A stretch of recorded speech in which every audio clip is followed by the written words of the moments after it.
Hello everyone and warmly welcome है दोस्तों आप सभी लोगों का मेरे फ्यूचर एस्पिरेंट्स लोगों का आईएफएस की शानदार और बेहद बेहतरीन प्लेटफॉर्म के ऊपर।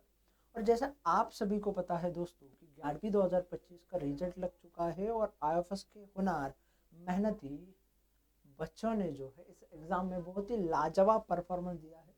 आज हम एक ऐसे कैंडिडेट्स के साथ जुड़ेंगे जिसका जिन्होंने बहुत अच्छे तरीके से इस एग्ज़ाम्स के लिए प्रिपेयर किया था, हार्डवर्क, डेडिकेशन, मेहनत दी है। और हर बच्चे का ख्वाब होता है कि सेकंड डिजिट में रैंक हासिल करना गैडबी जैसी एग्ज़ाम्स में। तो उन्होंने वो ख्वाब भी उनका पूरा किया है। तो फ्रॉम ख्वाब देखने से ख्वाब पूरा करने तक की जो जर्नी रही है उनकी, तो उनकी जर्नी को जानते हैं, समझते हैं उनके थ्रू, और देखते हैं कि उनका एक्सपीरियंस क्या रहा था गैडबी के लिए। और मुझे पूरा यकीन है कि जो भी मेरे नए दोस्त होंगे जो प्रिपेयर करना चाह रहे होंगे एमएससी एंट्रांसेस के लिए, तो दोस्त आप सभी को लो जो है इनसे ज़रूर फ़ायदा होगा। तो जानते हैं, सुनते हैं उनकी कहानी को। तो हेलो, हेलो।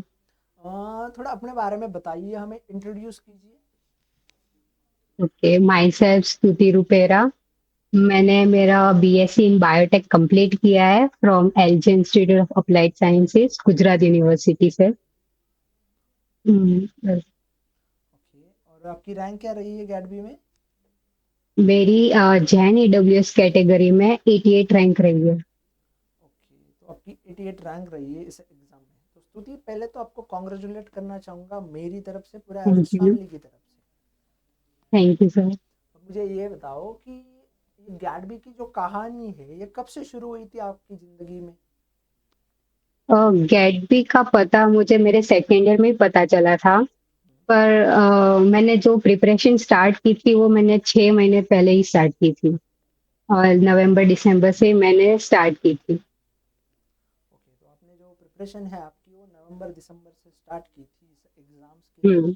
अब मुझे ये हाँ। बताओ कि आपको सेकंड ईयर में पता चला, आपने नवंबर दिसंबर में स्टार्ट किया, तो फिर ये बीच के समय में आपने क्या प्रोक्रास्टिनेशन कर रहे थे क्या? हाँ, कह सकते हैं। कि अभी करेंगे, कल करेंगे, परसों करेंगे?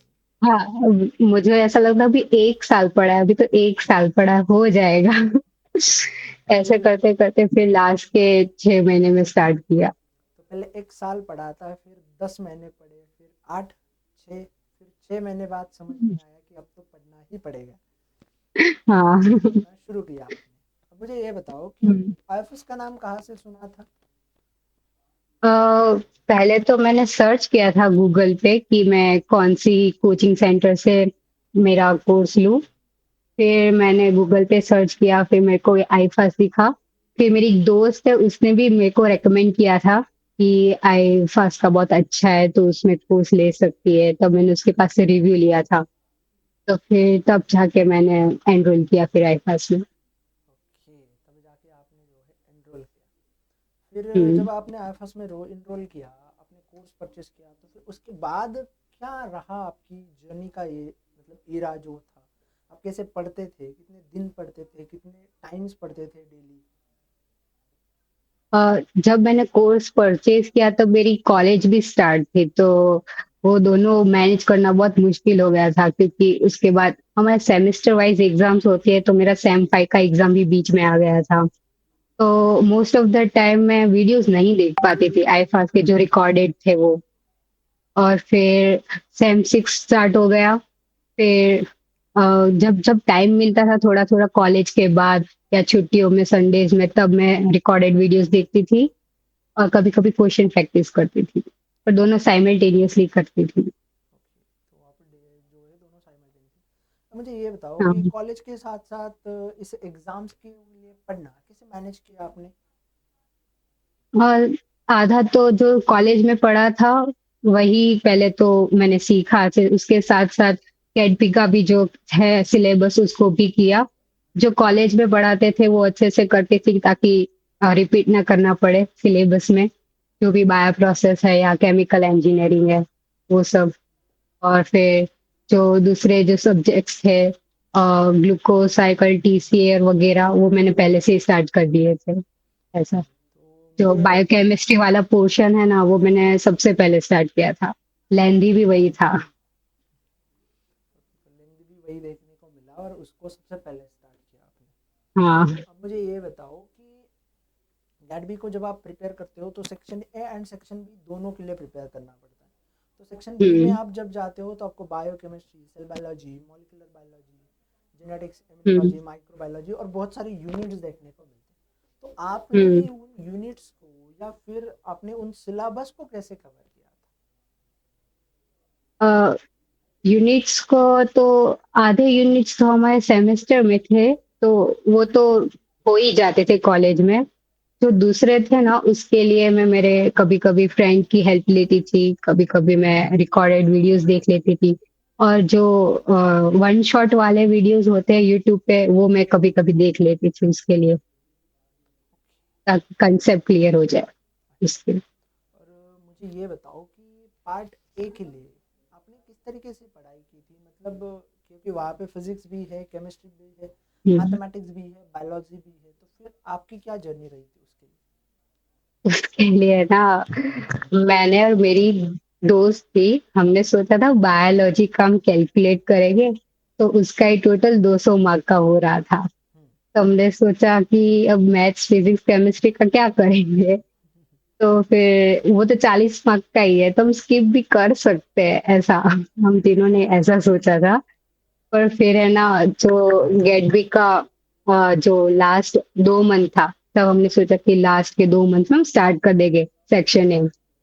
2 महीना खत्म हो गया, एक ही महीना बचा। फिर हमने सोचा कि अब तो कर ही देंगे, फिर भी नहीं हुआ। फिर गेट बी के कुछ 15 दिन पहले हमने मैथ्स के जनरल एप्टीट्यूड क्वेश्चन गूगल पे से क्वेश्चन बैंक में से सॉल्व किए। फिर 5 दिन पहले हमने फिजिक्स और केमिस्ट्री देखा। ओके। तो टोटली डिपेंडेंट हम बायोलॉजी पे ही थे। तो हमें लास्ट में रियलाइज हो गया कि सेक्शन ए भी बहुत ज्यादा मैटर करता है, उसके हिसाब से रैंक ऊपर नीचे हो जाती है। ओके, तो जब रियलाइज हुआ तब तो टाइम ही नहीं बचा। हाँ। चलो, बहुत ही अच्छी बात है। अब मुझे ये बताओ कि क्वेश्चन प्रैक्टिस कैसे करते थे, रिवीजन कैसे करते थे आप? रिवीजन के लिए तो हमने नोट्स बनाई थी, जो रिकॉर्डेड वीडियोस जो मैंने देखे थे, मैंने और मेरी फ्रेंड ने भी कोर्स लिया था, तो हम दोनों ने आधे वो वीडियोस देखती थी, आधे मैं देखती थी, तो ऐसा हमने अलग अलग नोट्स बनाई थी। फिर दोनों को हम एक दूसरे की नोट्स समझाते थे, ऐसा ऐसे करके फिर हम दोनों ने एक दूसरे को समझाया और ग्रुप स्टडी की थी हमने। अरे वाह, ओके, तो आपके जो बाकी दोस्त थे उनका भी हो गया है? हाँ, उनका भी हो गया। ओके, तो मतलब तीनों ने ग्रुप स्टडी करके गैट भी जैसे एग्जाम्स को तीनों ने क्वालिफाई किया, तो तीनों को हाँ। कॉन्ग्रेचुलेशन मेरी तरफ से, पूरा फैमिली की तरफ से। Thank you. अब मुझे ये बताओ कि 100 में से 60 सवाल आपने कैसे ढूंढे थे एग्जाम हॉल में? वो बहुत मुश्किल था, क्योंकि जो पहले 20 क्वेश्चन थे उसमें बहुत ज्यादा टाइम चला गया था। फिर जैसे जैसे टाइम जाता था, हम ऊपर देखते थे टाइमर कि अभी तो 100 क्वेश्चन है, ऐसा। फिर हमें जल्दी जल्दी क्वेश्चन कभी कभी पढ़ने पड़ते हैं, और कुछ तो बहुत इजी होते हैं, लाइक डायरेक्ट आ जाते हैं ना, तो वो हो जाते हैं जल्दी। बाकी जो एक टाइम पे पढ़ने पे नहीं आता, उसको स्किप ही कर देते थे। अच्छी बात है। अब मुझे ये बताओ कि जो भी आपको देख के पढ़ना चाहेंगे बच्चे, आपको इंस्पायर मतलब आपसे इंस्पिरेशन लेके पढ़ेंगे, तो आपके जूनियर्स है या आईएफएस के पूरे प्लेटफॉर्म के बच्चे हैं, तो उनके लिए क्या सलाह देना चाहोगे? आप प्रोक्रास्टिनेट मत करो, आप 1 साल पहले से स्टार्ट कर दो। पहले थे ये, और जो लेंदी वाले हैं उसको पहले ही स्टार्ट कर दो, जो यूनिट्स लेंदी होते हैं। और क्योंकि इसका रिवीजन बार बार होगा, तो वो बहुत अच्छा हो जाएगा। और साइकिल्स पे सारे पहले से स्टार्ट कर दो, वो भी सही रहेगा।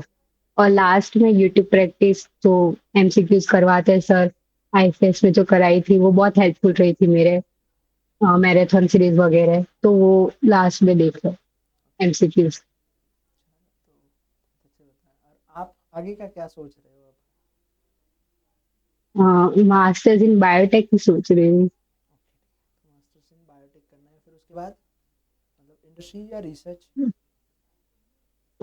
मैं तो इंडस्ट्री सोच रही हूँ, क्योंकि मुझे भी रिसर्च का इतना एक्सपोजर नहीं मिला है, तो फिर भी मैं आगे होप करती हूँ कि मुझे कुछ ऐसा एक्सपोज़र अच्छा मिले, एक्सपीरियंस मिले। ओके, ठीक है, चलिए। तो thank you so much Stuti ji for sharing your journey and your experience with us. और मुझे थैंक यू, पूरा यकीन है कि जो भी बच्चे आपसे देखेंगे, आपसे इंस्पिरेशंस लेंगे, उनको बहुत क्लैरिटी के साथ अपनी सारी चीज़ें बताइए। तो thank you so much. Thank you.